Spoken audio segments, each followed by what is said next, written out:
So to continue, we're going to be moving towards fostering a global community. We're going to have Shingo actually come to the stage, and he's going to introduce our panel, and we're going to begin that.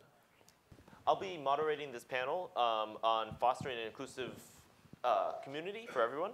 So we've had a diverse set of folks on this panel showing the many different faces of Ethos, from members of the executive team, from members of our customer support team, to members of our moderator group.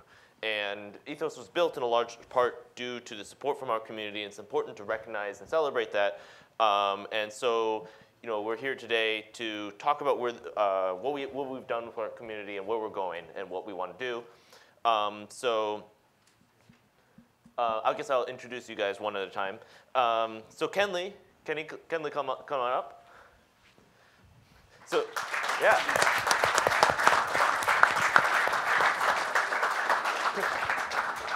Good afternoon, guys. Kenley was one of the very first Ethos supporters. He was with us from the very beginning, and he's one of our first product council members from his hometown of Barbados.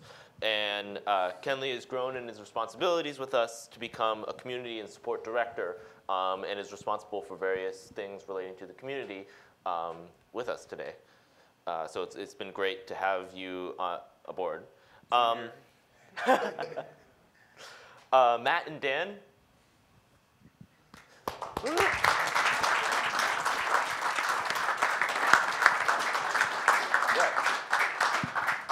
So these two guys were actually a large part of making this meetup actually happen, and making this event a reality.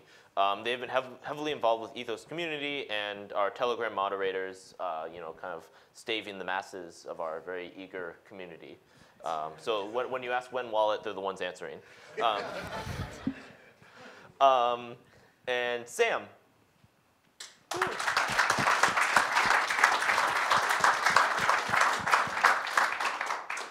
Sam's also a very dedicated early community member, moderator.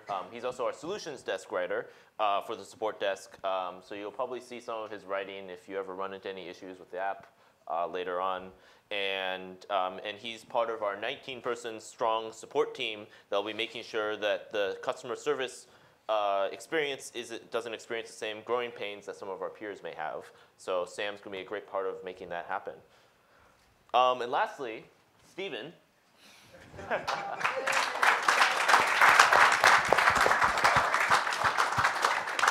Yeah. Yeah, Steven Savage Roast himself. Beyond being an indispensable team member and colleague, within the Ethos team, Steven has also thrown himself into the community and helping educate people on the Ethos vision, because something that we really try to differentiate ourselves on is really having our community understand what we're doing, having them empathize with the challenges that we have and with what we're trying to achieve. And Steven's been a big part of fostering that positivity within the community. So the format of this panel, I'm just going to ask a few questions. We'll see where the conversation takes us, and I'll address these basically to everyone, and you can pass the 3 mics that you have around. So first, tell us a little bit about where we've come from the inception of this community and where we are now. So it's kind of, I think we have a lot of different perspectives on different pieces of where we've come. That is true. So when I first met Ethos, well, back then last year, it was Bitcoins. I started cryptocurrency around June. And at the time, to me, it was at the Wild Wild West. There were so many scams, you don't know what to do. But then I was introduced by some friends of mine's, Bitcoins.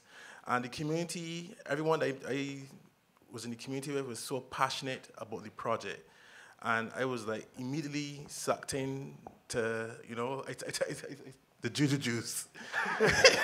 I was like, yeah, I definitely want to be part of this team, because the passion, they're so passionate about it. And over the last couple of months, it has grown so crazy. From we started off with 100 people in Telegram. Right now, we're at soon 25,000 people. So it has been growing. And then we have the Savage Man himself. He has been, from just watching him working, and then late at night, early mornings just on Telegram, answering people's questions. And then we also have our CEO, Shingo, which is very rare because it's not every day you go into part of a crypto project that you actually have the CEO there answering messages at crazy times in the day and night. So to me, the team, I'm here, I'm very glad, I'm very part of this team. Yeah, it's like taking a break. I get to go to the Telegram channel. Absolutely, it's the transparency of the project and the team. I got into the crypto space February, March of last year, and came across Bitcoins, and the big thing was getting in the Telegram group, and back when, like you said, 100, 200 people, and where it's growing to.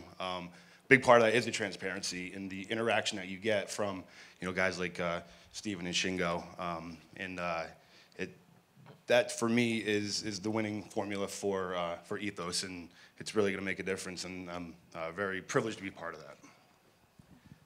So you guys obviously hit it perfect on the dot, and me and Matt especially, we kind of were probably about what you guys are like in the community. We were there probably 9 months ago, looking from the outside in, and I got to give credit. The reason why I'm probably still here is because those two guys over there. There's no other project out there that you can go on Telegram and talk to those two guys, or CEO, or in your position, Stephen. It's just you can't find it anywhere else. And so we fostered that, where me and Matt, we wanted to get something going in our area, our local area here in New England, and it just blossomed into so much more, which it ended up obviously turning into this, which it's gone far beyond what I would have thought would have ever happened. But that's why I'm sure that's why you're there. That's why I'm here. You guys are all here, and we want to keep it going. It's an awesome ride so far. It's only been 7 months, 8 months. Yeah, I just wanted to get some FaceTime with these guys, and this is what it turned into. So it's really amazing.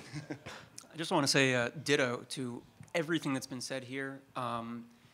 Engaging with the community for the past 6, 7, 8 months, whatever it's been now, has been a really incredible experience. We all joined just trying to get some information from Telegram. As any of us do when we go to there, and being able to interact with the team, being able to have their transparency, their honesty, their vision relayed to us from, they were their own mouthpiece. They didn't use, different avenues to relay the information. They were like, hey, no, we're speaking for ourselves here. This is what's up. That is mind-blowing. That's not really present anywhere else in the space, and kudos to the team for that.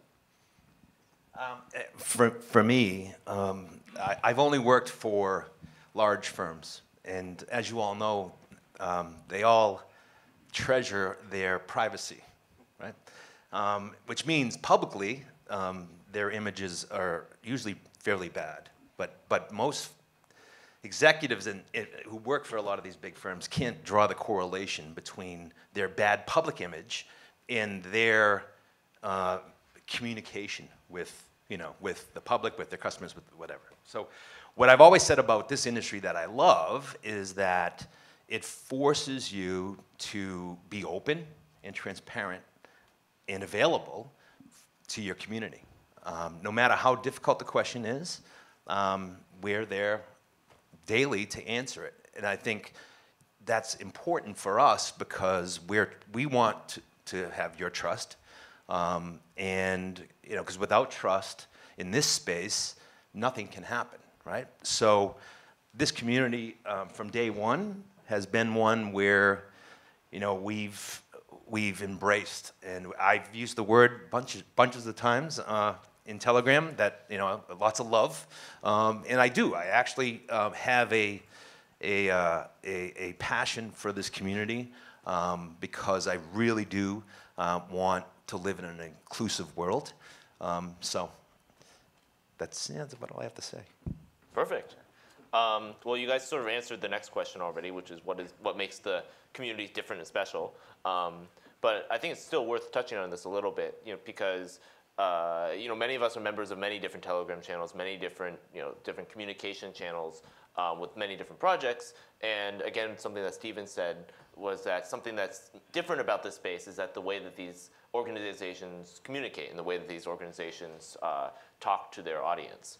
And so I think it's worth talking about a little bit why we have taken the approach that we have, why we have, why we've chosen to be so open, and how we've been trying to foster that. That's a long question. So Shingo, to start off, then answer, as you said, we answered part of the question before, but one of the reasons why the community is so important and why we are different from other Telegram groups is that I can guarantee you there's no other crypto project that you could go into their Telegram and ask for assistance or support, and you will get it anytime around the clock. And the moderators that I have here and support, guys, these guys are passionate about the project. So when you have a team like that, there is no way that, you know, the project will be successful. So I'll touch on that a bit too, because the three of us are obviously moderators in the chat, and especially the last few weeks have been rough. Not Yes, gonna it lie. has been. So, Ben Moon, Ben Wallet. It was bad. It happened, and but the good thing is too is that not only us, but then you guys, but I think our community and in general, just the people there that are just looking for info, they're also really receptive of what we provide. And there are some bad apples, like anywhere you go. There's going to be some that just don't see eye to eye, or they don't like our answers. But for the most part, I think the community in general are very receptive to what we would say, and I think they're happy to be there as well. So,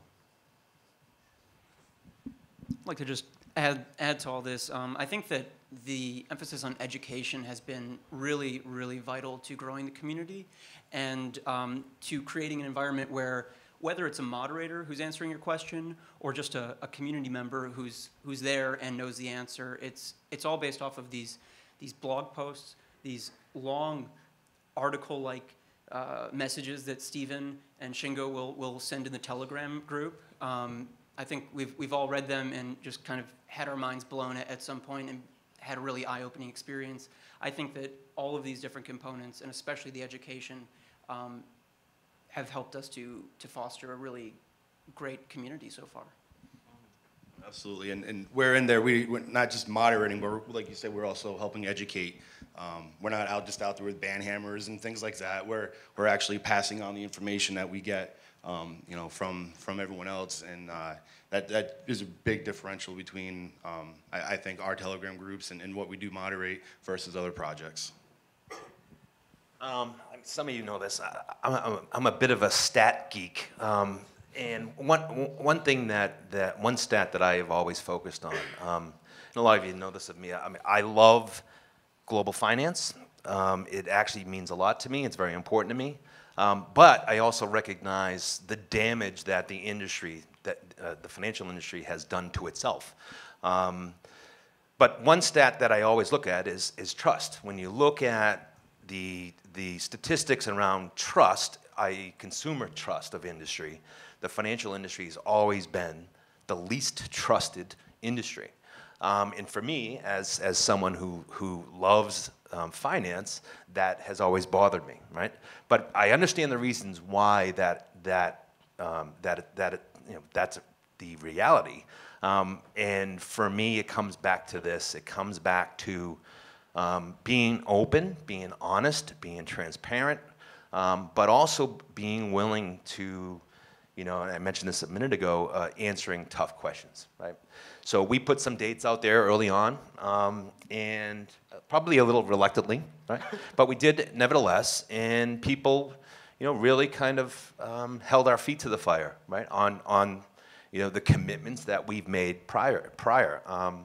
And for us, you know, you know, that's a big deal, right? So when we share our thoughts, our opinions, or dates, and if we don't deliver, well, then, you know, we're going to be front and center to take your tough questions. So that's all part of building trust, being open, being transparent, which I think means a lot. Cool.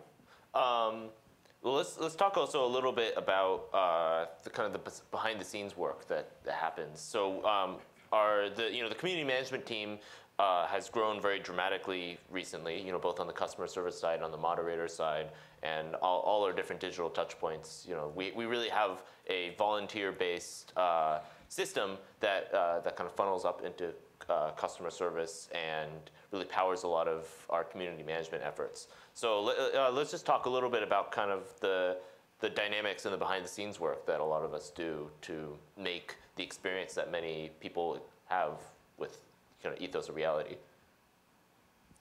No problem. So right now, as you know, the app was supposed to come out earlier, was expected to come out Q1. So the behind the scenes is that we had already had a customer service built that has in about 19 agents, including good old Sam here. And we put things in place whereby that we can have service levels agreements whereby when a ticket, we have a help desk. So when a user submits a ticket, they can get a response between 24 to 48 hours. Besides that, there's the community, we also do constant education and transparency between our moderators so they can have up-to-date information as to when things are going to be coming out so they can be prepared for that as well. And there's some stuff that we want to announce later on this, I think, Shingo, you're going to announce that later on today in regards to the community talks we have. Sorry? I didn't mean to put you on the spot. What am I announcing? Some community stuff we're going to announce. Community stuff. Yeah, regarding the Ethos community domain. Ah. Yes, the intelligence hub. I can let Stephen talk about that some more. Well, thank you.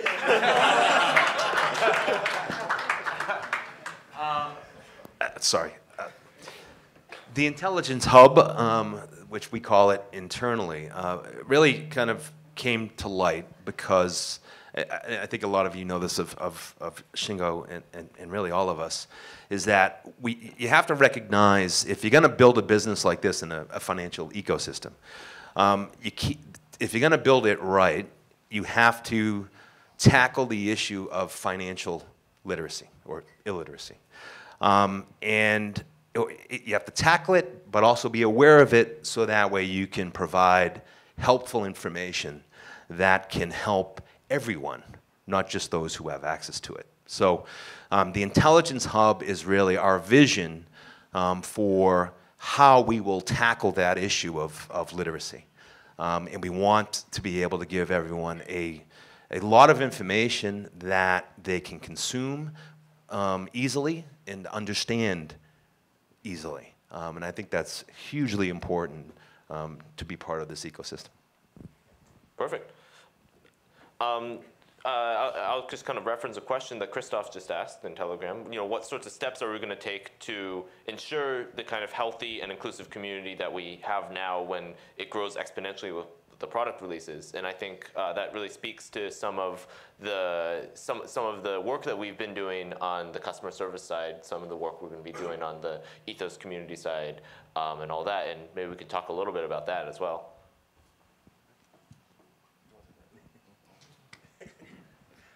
So right now, as I said, there are plans to be put in place, which are actually being executed to make sure that we foster customer care at the level so we have scalability for whenever we have products launching, so you can constantly get adequate customer service.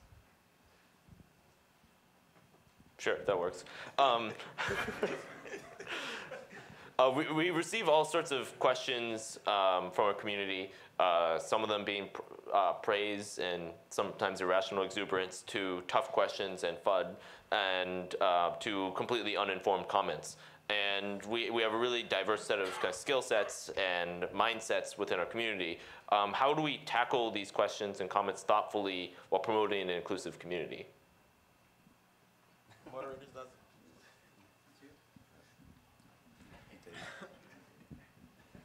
So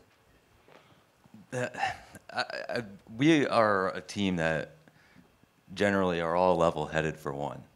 So you go For the into most part. yeah, you go into other groups and it's not quite the same where people are just flying off the handle, banning you, whatever they're doing in their group. They're not facilitating people to actually want to be there.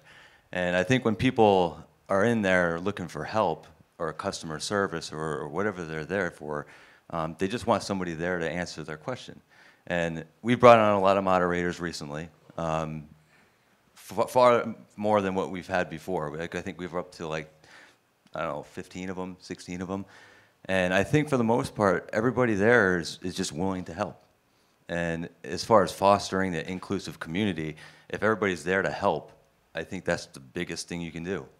That is it. Yeah, so I'm one of the newer moderators. You guys have been doing it for a while. So for me to kind of get into how, to really learn from these guys is, we have our moderator Telegram chat that we have. So I kind of just sat there in the background and watched these guys dialogue, and it's we have so many people from all over the world, which is, you get different, cultures and everything in there, handling these ideas and questions that we're getting from the community. Honestly, the first few weeks, I just kind of sat back and took it all in. So that, for me, being part of the community, that's how I learned what being a moderator was for Ethos. So that just really speaks to the passion and commitment that our moderators do have to make sure that our community does get the education and the answers to some hard questions sometimes. Like Dan did mention earlier, the last couple of weeks, pretty rough in there. So, but I think that is really what sets our community apart, and we're there for support. I think internally, as Matt mentioned, we have our own moderator chats where when there's a lot of negative sentiment, whether it's Bitcoin losing, 60, 70% of its value, or it's just the community being rowdy and asking some rambunctious, acting a little bizarre, I guess, and getting on edge with the market. We can huddle up internally, make sure that we keep a level head, make sure that we keep our eyes on the prize, and make sure that we keep our priorities straight of making sure that people are educated and informed. And if they're coming in with false information, if their worries are not based in really the reality of the situation and based off of their emotions, which are valid emotions to feel, we're able to better communicate by keeping ourselves grounded. And I'd also like to give a shout out to Greg and Christoph, who are in the audience, and they are two moderators. One came from Germany, the other from Poland.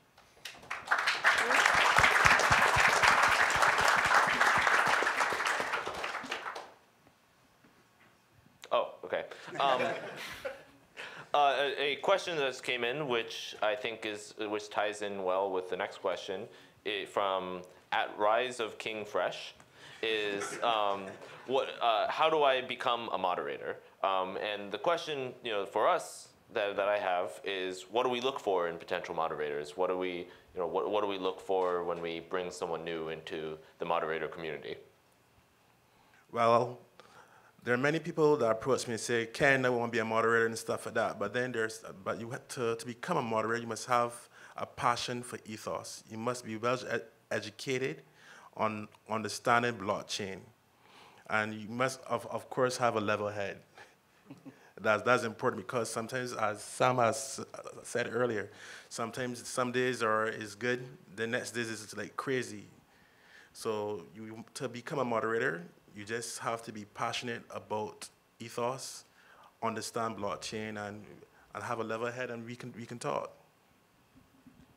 And I think on top of that, what you just said is that just because you're not a moderator doesn't mean you can't help in the chat. That is true. And that's how a lot of people have been brought on, where you see those guys or girls in there specifically throughout the day answering questions, fielding questions when moderators might not be there.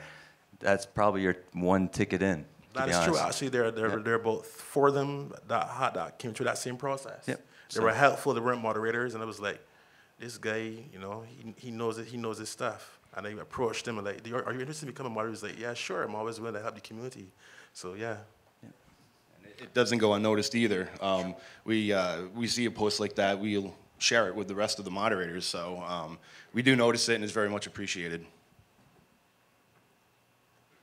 Cool. Yeah, I remember there's a story once of all these people who kind of walked into Home Depot sort of dressed in orange shirts, and then if anyone asked them questions, they would just answer them.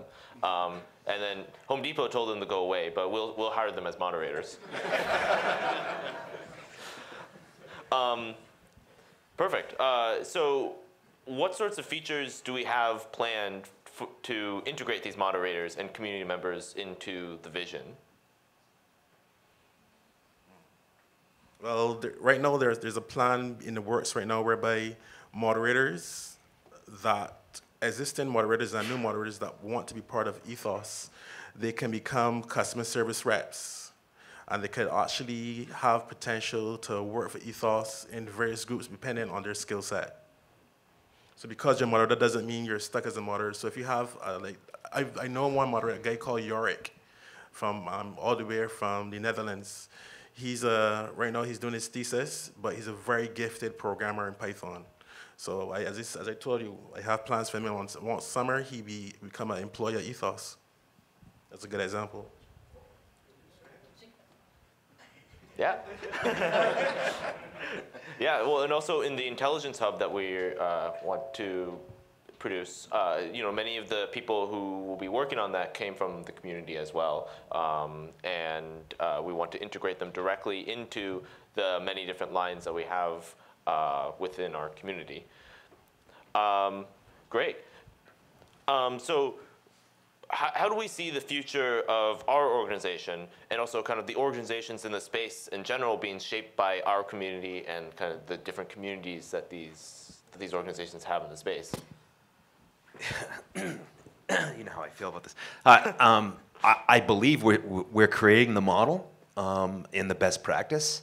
So for other projects out there, I would probably warn them that we're kind of setting that bar. That people deserve professionalism. They deserve access to everyone in the project, and they deserve very careful, thoughtful answers to questions. So for us, I think as we grow, I don't see this changing. I know for myself, and I know for Shingo, that we see our involvement with the community not changing. No matter how big we get over time, we both understand if we want to keep this community with the profile that it has now, and we want to grow this into an inclusive one globally, then we have to really maintain this same approach no matter what happens in the future. You agree, I hope? Yes. Anything else? I agree 100% with Stephen. Makes sense. Awesome. And finally, kind of looking to the future and to kind of tie into our next panel, where do we see the community going in the future, and what makes us excited for the future? So I'm going to do it now too. I always talk about a surprise that we have. So there's a surprise coming in, whether it's sometime most likely in 2019, and that surprise will involve the community because the model is all about social and each and every one of you as part of the community. So I'm sorry to kind of drop a hint there, but that model is a big part of how we will reshape how retail or consumers engage the financial system. I think it's a big deal, but again, it's fostered in community, it's fostered in inclusiveness, and so for me, community is part of everything we do going forward. Awesome. Well, thank you everyone for this panel. It was great to be able to kind of give some of our community members a spotlight and give the people who kind of make this awesome community that we have happen. And you'll all be able to talk to all 6 of us in Telegram. Thank you. Thanks.